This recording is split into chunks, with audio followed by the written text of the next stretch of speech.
Welcome to Choice Classic Radio, where we bring to you the greatest old-time radio shows. Like us on Facebook, subscribe to us on YouTube, and thank you for donating at choiceclassicradio.com. The Columbia Workshop, under the direction of William N. Robeson, presents J. Smith and White.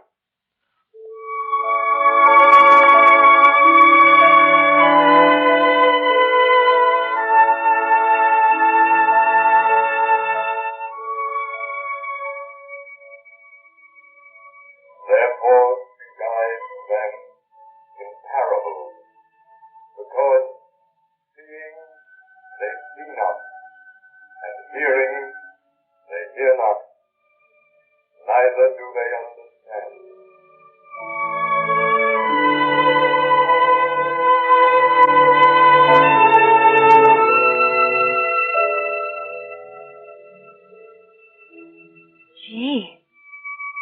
Gee, it's awful pretty, ain't it, Johnny?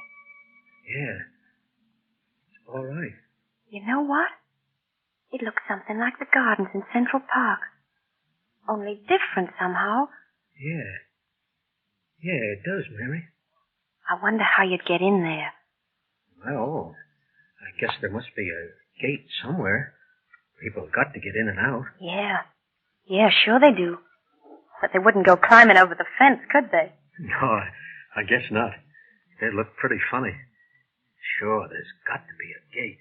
Gee, do you suppose they'd let us go in there? Well, sure, why not? Oh, that'd be swell, wouldn't it? Yeah, I guess it would. You could walk around and look at the flowers. You always kind of liked them. Yeah. Remember the time that friend of yours took us out to Long Island? Charlie Brown? Yeah, that was him. Yeah. We rode in the rumble seat, and we brought back all those flowers. Dogwood, they said it was. Sure. We had a good time, didn't we? Yeah. Gee, we had 'em around the apartment for almost a week. I never saw flowers last so long. Those flowers inside the fence are something like 'em. If we could get inside, I don't suppose they'd let you pick any, but you could look at 'em. Sure. Gee, that'd be just as good. Say, ain't that a gate over there? Yeah. Yeah, I guess it is. It looks like it's all gilt. Or gold. Oh, it'd be gold. They wouldn't have no call to use nothing else in a place as elegant as this. Yeah. Gee, it's so bright it almost hurts your eyes, don't it? Yeah. It's bright, shiny, like my wedding ring when I first wore it. Yeah. Yeah, you know, I wished I'd had a chance to get you a good ring, Mary. I've been planning to for a long time. Oh, I know, Johnny. But don't you think about it. I was always happy and sort of proud wearing that ring. Yeah, but that was just a cheap one, only gold-plated. I'd have liked to have got you a swell one. You know, solid. Sure, but that one was just as good. And it meant the same thing. Why, I wouldn't have wanted a better one. It'd have just been ruined with my hands in dishwater and washing out the baby's diapers when he was little. Sure it would. Why, it'd have just been a waste of money. Well, just the same, I'd like to have got you a better one. I didn't have the money at the time. And later on, afterwards, it seemed like something always came along to take the money. Gas bills and rent and shoes for Tommy and... Yeah. Hey, ain't that a guy sitting there by the gate? Yeah. Gee, do you suppose he's a kind of a guard? Yeah, I guess so. They'd have to have somebody to kind of take care of things. Sure they would. Do you think you might ask him if we could just go in and, well, kind of look around? We could promise not to hurt anything. Just look, and that's all. Yeah, sure. Sure, I'll ask him. Sure, there's no harm in asking. Lots of guys used to stop me on the street and ask me how to get places. You know, strangers in New York for the first time. Yeah. I don't know why they did it, but with hundreds of people on the street, they used to pick me out to ask. Well, they could see that you was a New Yorker and knew your way around. Sure. I guess that was it. Of course, I ain't really been around much at all. Never been west of Jersey City. Remember how we planned to take a trip on our honeymoon? Yeah. We decided on Washington, D.C. instead of Niagara Falls. It didn't cost as much, and it was more educational, too. Yeah. I wish we could have gone. But the furniture cost more than I thought it would. And the first month's rent on the apartment in advance. Sure, it cost a lot to set up housekeeping. Yeah. Well, it's the little things, the pots and pans and salt and sugar and stuff like that. Gee, wasn't we broke when we moved in? I'll say we were. But the place looked swell, didn't it? Yeah. Of course, the elevator went right by the windows. Oh, I didn't mind that. Why, what was sort of company when I was alone there in the daytime? A fine place to take you from that swell job you had in the 5 and 10. Why, I didn't give up anything. Sure you did. Why, if you hadn't married a mug like me, there's no telling where you'd have ended up. I'd have ended up just the way I started, in love with you. Gee, that's swell. I always kind of wondered if you might not be sorry that... Sorry? Gee, no, I'm glad. Gee, have you ever been sorry, Johnny? Me? Gee, I should say not. Gee, no. Why, I don't know what I've done the last 8 years without you, Mary. Well, you'd have got along all right. No, I wouldn't. Well, how do you suppose I'd ever work my way up to be head shipping clerk at M. Lapidus and Sons if you hadn't encouraged me? Gee, I never knew you felt that way about it before. Why, I thought sometimes you might have felt the baby and me was sort of holding you back from getting someplace, maybe. Oh, gosh. I don't see whatever made you think a thing like that. If you'd asked me, I'd have told you. You don't want to go around thinking things like that.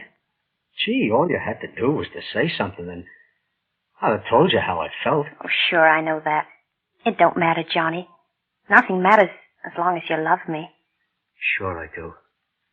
Here. Let me show you how much. Gee. Oh, gee, you better not do that, Johnny. Or the old guy's looking at us. Maybe they don't allow you to do things like that here. Well, say, I don't see why not. If a fella can't kiss his own wife. Well, he might not know we was married. There's no way he could tell by just looking at us, you know. He might think we was just being mushy, sort of. You better speak to him and ask him if we can come through the gate. Yeah, okay, sure. I'll ask him. Oh, you better come along over with me, and then in case it's all right, we can go right in. Sure, I'll go with you. All right. Oh, gee, with those whiskers, he looks something like the old man we used to see riding on the 2nd Avenue L, don't he? Yeah, he does.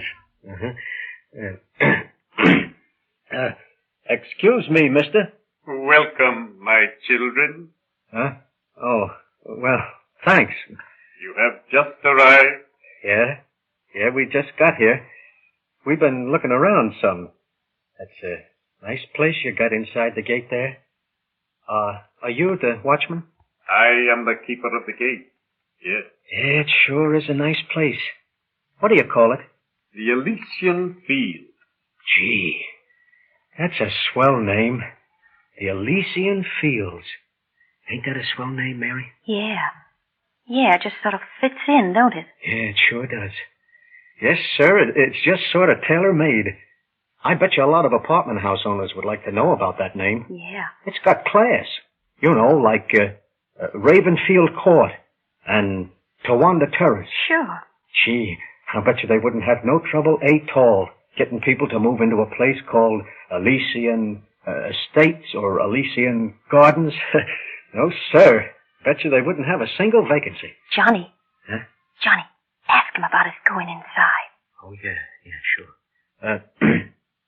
Mister, my wife was just asking me if it'd be all right if we went in there and looked around a little. You see, she kind of takes to flowers and outdoor things. You know how it is. And we can promise you that we won't hurt nothing. What is your name, please? Smith. J. Smith. This is my wife, Mary. J. Smith and wife, I guess they'd have us down under. I'll see if your names are in my book. Gee, that's sure nice of you. I don't know how we got here or what we're doing here. You see, we took the boy, Tommy his name is. He's 7 years old. On sort of an outing this morning. I think it was this morning. And something happened.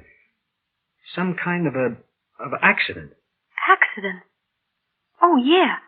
Something Something happened to the boat. Then you both died this morning? Died?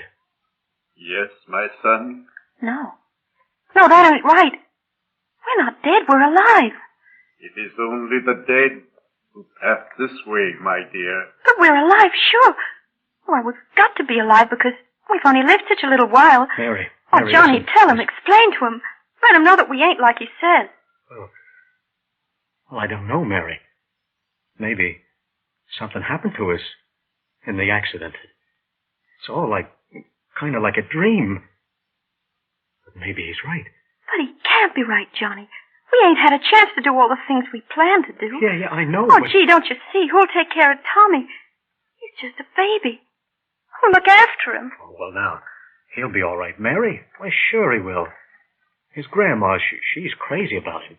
She'll look after him. Oh, but don't you see it? That's not me. It's me he wants. Gee, who'll see that he does his lessons and that he don't fight with the boy in the tailor shop? Oh, gee, Mary. You mustn't feel like that. We're here and... Well, I guess there ain't nothing we can do about it. We just got to take what comes, like we always have. Maybe we can get things fixed up when we go inside. You said the name was J. Smith and wife? Yeah. Yeah, that's it, mister. I do not find such a name in my book. You don't? No. But, gee, it must be It's there. not here. I'm sorry. Oh. Oh, well. Well, it doesn't matter, I guess. Johnny. I'm sorry. Very sorry. Oh, that's all right. It's not your fault. There's no cause for you to feel bad about it. But couldn't there be a mistake, maybe? You know, there's so many Smiths. Yeah. Well, gee, there was a couple right in our block, and every time that... There is no mistake, Mary Smith. Oh, gee. Well, do you think maybe they might not have got around to putting our names down yet? Maybe if we was to just wait around a little... No, John Smith. It would be useless to wait. You see, the names here recorded are of those who have done some great, unselfish deed during their lifetime. Some noble act in which they forgot themselves and gave all they had to comfort or to save another. They, and they only, may pass through these gates. Gee, that's pretty fine. But, we never done nothing like that, did we, Mary? No. No, we're just kind of ordinary. Yeah. But what becomes of ordinary people like us? Gee, isn't there some place that... Of course, there is a place for you. Just beyond here. You'll be very happy there. Because it has beauty, too. But a different kind of beauty. As far as your eyes can see are golden streets. Oh. Well, that's pretty fine, isn't it? Sure. That'll be great, won't it, Mary? Yeah. Yeah, just great, Johnny. Sure. Why, I bet you never expected to see nothing like that, did you, Mary? No, I should say not. Gee, that's pretty fine, all right. Sure. Golden streets. Perhaps I'm wrong. But you don't seem very happy about it. Well, yeah, we're happy, all right. At least I am. Mary's a little disappointed, maybe. Disappointed? Yeah. You see, she's always had streets. Nothing but streets. With buildings all around. Kind of crowded and dirty, if you know what I mean. She always wanted a place out of town. Yeah. At commuting distance, you know. Not a big house, just a little one. With a yard and maybe a tree or two. Or maybe a maple or a poplar. Yeah. I always intended to try and get her something like that, but I just couldn't seem to make it. Oh, it wasn't your fault, Johnny. It was the money. Sure. But it was my business to get the money, wasn't it? Well, you can see how it is, mister. I don't want you to think we're trying to push in or anything like that, because we ain't. It's just that we saw these Elysian fields first and got the wrong idea, that's all. You see, mister, when you've been walking on streets all your life, it's kind of hard to get all excited about more streets, even if they do happen to be made of gold. I understand. And I'm sorry. But I can't alter the rules. Oh, no, sure you can't. Gosh, we wouldn't ask you to do that. No. Gee, no, but we wouldn't want you to get into trouble over us. Why, every place has got to have rules to keep things running right. Sure. The place I worked at, M. Lapidus and Sons, got out a little book of rules with M. Lapidus's picture in front. A lot of people used to ask me to do things that wasn't allowed. You know, personal favors, but I never did it. If I felt myself weakening, I just looked at Mr. Lapidus's picture, and that sort of kept me from yielding to temptation.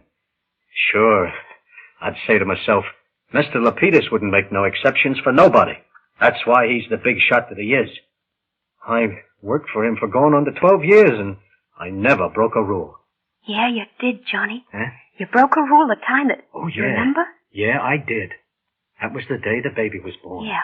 You see, mister, there was a rule that no employee was supposed to leave the building before 5:30 without getting permission from the head of the department.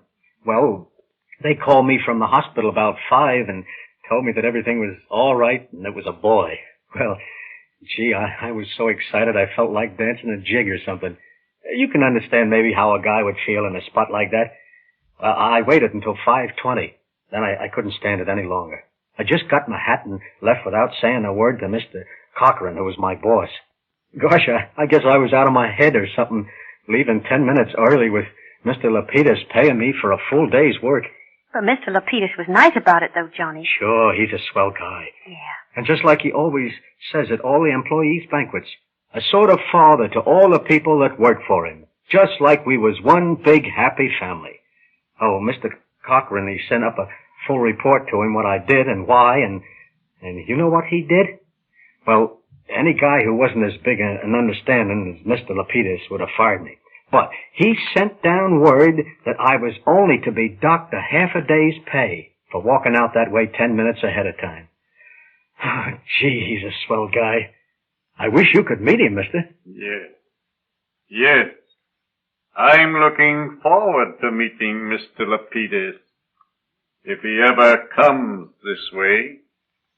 Well, good night, my friend. Good night. Good night, mister. The place you seek is just beyond. Oh, thanks. Thank you. Gee, it's quiet, ain't it, Johnny? Yeah. So quiet it kind of hurts your ears. Well, I guess we better get along to the place he told us to go to. Yeah, I guess we better. Only what, Mary? Oh, nothing. Well, I don't suppose we'll ever be back in this place again. No, I guess we won't. Why? Well, do you think we could just look through the gate before we go? Not open it, you understand. Just look through. It'll be something to remember. Something to kind of think about. Oh, I don't know just how to tell you what I mean, but something kind of like those flowers we brought back to the apartment. Something that would kind of remind us that there are swell things, beautiful things, even if we can't ever have them. Yeah, I know what you mean. Gee, no, I don't think nobody'd care. That couldn't do no harm just looking through the bars. No. I don't see how they'd have any rule against that. Sure, go ahead and look. Well, ain't you coming with me? Yeah, sure. I'll come along if you want me to. Gee, it's so pretty. It sort of takes your breath away. Yeah, it's all right. It makes you feel... Oh, come on, Johnny. Let's go on to where we belong. You don't want to look at it anymore? No, I'm all through looking. Oh, gee, Mary. Mary, don't do that. I'm all right, I tell you. Please, Mary, please don't cry. There ain't nothing that's worth you crying. Nothing, anywhere. But I'm not crying, Johnny. Honest, I ain't. Besides, even if I was, it wouldn't mean anything. Don't I always cry when I'm happy? Why, sure I do. All women do that, I guess. Gee, a woman crying don't mean nothing. Just nothing at all. I'm just, well, kind of tired. That's all it is. Tired? Yeah. I'm tired, too. Awful tired. Tired of being just ordinary, common. Tired of being made to feel we don't belong. We don't amount to nothing. We're just washouts. Oh, Johnny. Johnny, you mustn't feel like that. No, but it's the truth, ain't it? Why go on kidding myself? All my life I pretended I didn't care. And I made up stories about how this one and that one thought I was the works. But they didn't. They didn't even know I was alive. Johnny, you mustn't say things like that. They ain't true. Sure it's true. They didn't even know I was alive, and now they don't even know I'm dead. I'm still nobody. Johnny. And you're a nobody, too, just because you married me. That ain't right. There ain't no reason for them to put you in my class just because you're my wife. There ain't no sense in them making you cry. I tell you, it ain't right. But I ain't crying, Johnny. I told you. You didn't ask to come here, did we? You said we died this afternoon. You thought when you died, but no, it's just like it's always been. Even here, they got a gate to keep people like us out. But Johnny, don't you see? The man said this place was sort of special for people that have done something swell, something big and unselfish. Yeah, but we never had a chance to do nothing like that. No, I know we didn't, Johnny. But it don't matter. We don't have to go in there. Why, we can be terribly happy any place, so long as we're together. Yeah. Why, sure we can. Why, don't you remember how happy we were last night when we were getting ready for the trip? Gee, don't you remember how excited we were? Yeah, I remember. And this morning, little Tommy was up before daylight. He was so afraid we'd miss that boat. You know, he's going to look just like you, Johnny, when he grows up. Gee, I couldn't help noticing it when he went down the steps this morning. He's got the same way of walking and the same way of holding his head. Do you think so? Sure. And he talks like you, too. He's got the same habit of kind of smiling at the same time. Yeah? Yeah. Yeah, but he's got your eyes. Say, he sure was excited about going on that boat, wasn't he? Gee, he didn't talk about nothing else for days. Yeah. Remember how his eyes stuck out when I come home and told him how I'd got honorable mention in the limerick contest? Yeah. And that they was giving us a boat trip clear to Boston? Gee, do you think I could ever forget it? J. Smith, honorable mention. Yeah. That's nearly as good as being on one of them rolls of honor, ain't it? Sure. J. Smith, honorable mention. That's right. Gee, that'll be something for Tommy to show people, all right. And I bet you he'll tell them how brave you were when the boat caught on fire. When the boat caught... Gee, ain't that funny? I almost forgot all about that. It seems so long ago. It was just last night. Don't you remember? We was all asleep in the cabin. Yeah. Yeah, and the smoke woke me up. Sure. And you opened the door and there was fire everywhere. Yeah, that's right. Somebody was yelling that the boat was sinking. Yeah. And to get in the lifeboats. But we couldn't find any. Gee, they'd all gone away and left us. Yeah. I remember Tommy crying. He was so scared. Then the fire came all around us. You couldn't breathe. And we jumped. Yeah. And you had Tommy in your arms. And the water. It was terrible cold. Like ice. Gee, it made you numb all over. Yeah, but we started to swim for the lights on the shore. They were a terrible long way off. Yeah, too far, I guess. Yeah. I used to be a good swimmer. But I got kind of tired. No wonder. You was holding us both up, Johnny. Me and Tommy. Gee, I don't see how you even got as far as that life preserver. Gosh, I was glad to see that floating on the water. Yeah. If it had only been a boat or something, we could have all held on to it till somebody come along and picked us up. Sure. But even I could see that one life preserver couldn't hold up all three of us. Why, they're only made for one person. Gee, didn't we have a time getting Tommy into it and fixing it so it wouldn't come off? Yeah. He didn't want to leave us, did he? No. But he promised he wouldn't cry when I asked him not to, and told him we were both going for help. And he kissed me goodbye, Johnny. He kissed me right here on the forehead because the life preserver kept me from getting close to him. Gee, I didn't mind dying. Did you? No. No, Johnny. I wasn't afraid, because I knew he'd be all right. Sure. That's it. Nobody minds dying for somebody they love. Why, sure they don't. Besides, we ain't dead, Johnny, because Tommy's still living and he's us. You and me together. Sure. Only he's better than us. Yeah. He'll grow up to be as big as the love you and me have for each other. Because he was born from that love. Yeah. We were just ordinary. But he'll be the kind that'll do some wonderful thing that gateman said. Something you and me never had a chance to do. Something unselfish and fine. Why, maybe that's why you and me died. So he can do that, Johnny. Sure. Maybe that's why. Oh, my children, come unto me. Listen. Did you hear someone speak, Johnny? No, I didn't hear anything. Those who dwell here with me have given much for my sake, but ye have given more than any of these, for ye have given all of little. Don't you hear it, Johnny? It's a voice I've heard somewhere before. Do ye not know that I smile on the foolish things of the world, that I might put to shame them that are wise? Do ye not know I choose the weak things of the world, that I might put to shame the things that are strong? Yeah, I hear it, Mary. Only it isn't a voice.